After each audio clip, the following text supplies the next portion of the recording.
Good evening. A Royal Commission has made damning findings against South Australian Catholic educators, the Church itself and even police over the handling of the shocking abuse of intellectually disabled students by a paedophile bus driver.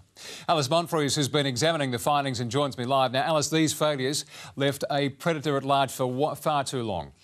Well, that's right, Brenton. This case centres on a paedophile first accused of abuse in 1991, but not convicted for another 12 years. And the Royal Commission says that delay was caused by a combination of cover-ups and failures and has today pointed the finger of blame.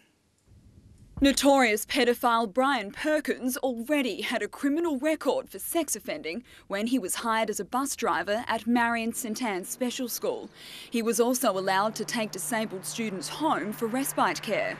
The unspeakable acts he committed against them eventually saw him die in jail, but justice was far from swift. No one from the church listened to our family story, and no one from the church was prepared to answer any of our questions. The Royal Commission into the handling of child sex abuse within Australian institutions last year examined the Perkins case. Late today, it delivered findings which are damning of the school, the Catholic Church and police. It found no police check was done when it hired the sex offender.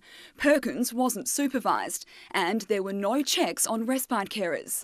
It also found then-Principal Claude Hammam failed to notify school boards or Catholic education of the abuse allegations. And church parties didn't ensure the abuse was properly reported. What this report does is indicates how the system and individuals in it failed their children. So that is actually something that could never be repaired. It's not as if we're talking about the Middle Ages. We're talking about failures that occurred from the 1990s onwards. That's sort of yesterday in terms of the history of sexual abuse.